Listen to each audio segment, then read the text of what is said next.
Hello, this is Team Gen GPT presenting a technical demonstration video for Suraksha AI, our AI-driven early warning system for internal and privileged user fraud. To prove our system operates on real data, I am starting by showing you the database inside the DB browser for SQLite. As we move to the database structure, these are the tables that are being included in our project. As we go to browse data, this is our activity events table that contains thousands of raw, unanalyzed transaction and access logs. Now, let's see how our ML processes this data. Now, when we run the command, now let's watch our machine learning engine run and produce output. I'm executing a Python anomaly detector script in a terminal. The model connects to the database, extracts raw logs, and calculates 12 behavioral factors for each employee. It feeds this feature matrix into an ensemble model of isolation forest and local outlier factor. Here is the live output. As you can see, the employee ID, the name, the department, and the risk score. So now let's look at the dashboard. Now let me run the command. It's executing.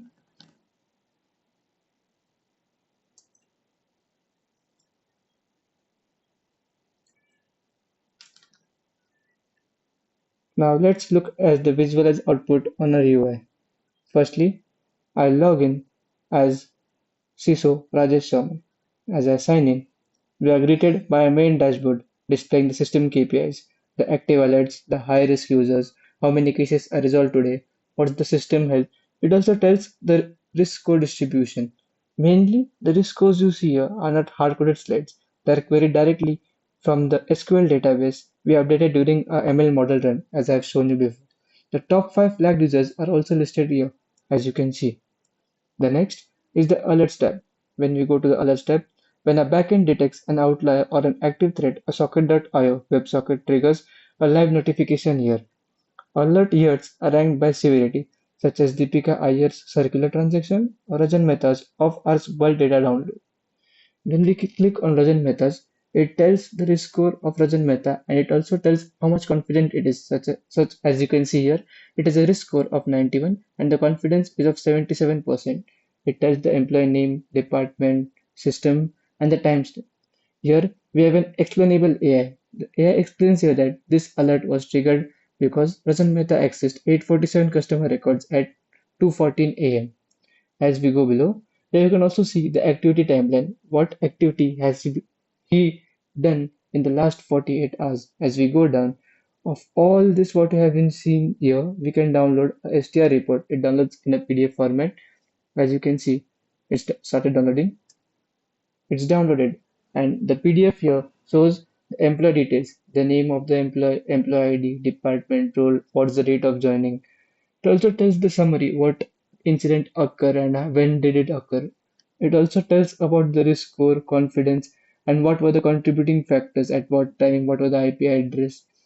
Also, the recent suspicious activity, what activity has been recorded at that time. Also, it tells us the recommended action to do it. Now, let's move to our project again. So now let's see the collision graph.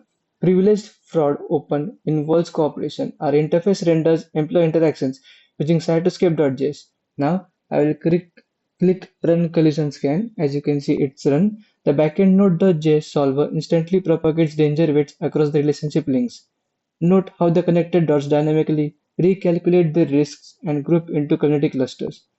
Visually exposing this, as you can see here, a four-person fraud ring is in red color. As you can see, this Deepika Iyer, Sneha Patel, Arun Kumar, and Rajnata. This is the high fraud. Now, let's test our AI assistant. This is a real conversation, not a script. We have connected Google Gemini directly to our database using function calling. Now, let's give a prompt like generate a summary of Rajan Mehta's activity over the last 7 days. The Gemini identifies the need for database info, calls or get high-risk employees tools, it retrieves the record, and then it responds. It takes few seconds to respond. Yeah, as you can see, it has responded. It tells Rajan Mehta's employee ID who is a treasure analyst. It also tells the summary. It gives a summary of the employee of last 7 days, as you can see here.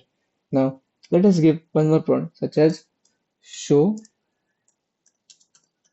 re- show recent activities for say employee ID number 1042. So now it searches employee 1042 what activities he has done.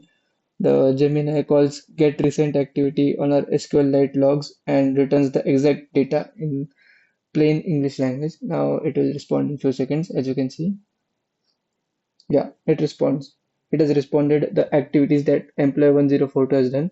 It also tells the name of the employee that the name of the employee is Arun Kumar, his employee ID is 1042 and is a treasurer employee. And it has done the following, and he has done the following activities on May 30, May 29, as you can see.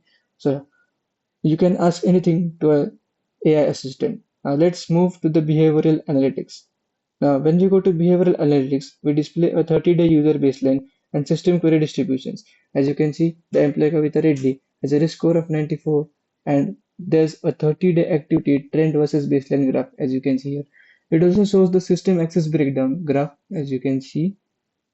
Below is the anomaly score history and the risk score timeline. Now, when we move on to the compliance tab, it logs an immutable audit trail of every investigator action. As you can see the compilant, it has audit trail of 100 entries. These all are available online. Suppose here's an option to export audit log. Well, once it's downloaded, we can open the file. It's opening in Excel. So once it opens, we have the offline view of the audit trail too. As you can see, similar history is being stored in the Excel. So yeah. Now, let's move on to the pipeline monitor. When we move to the pipeline monitor, in a real bank, the data comes in at a massive speed. For a production deployment, our architecture is designed to ingest data via Apache Kafka and aggregate logs in real time using Apache Flink. This tab acts as a live monitor, showing how the CISO can track the health of these production clusters, including broker counts, Flink task managers, and database lags. We simulated this stream to demonstrate that the system is ready to scale to millions of events per day. As you can see, the event throughput of the last 60 days. Below, there's Kafka topics, what topics name have been used, what parts are the groups, and also here you can see the Flink jobs. Now, the last one is the settings, which tells us whether the Gemini API key is connected or not, what socket I is active or it's disconnected. Also, it shows us the database which we are using. So, as I told you before, SQLite, alert thresholds, which threshold, critical risk threshold. It tells about the active thresholds and all. So, yeah, that's all was about our project. This concludes our technical flow. Thank you.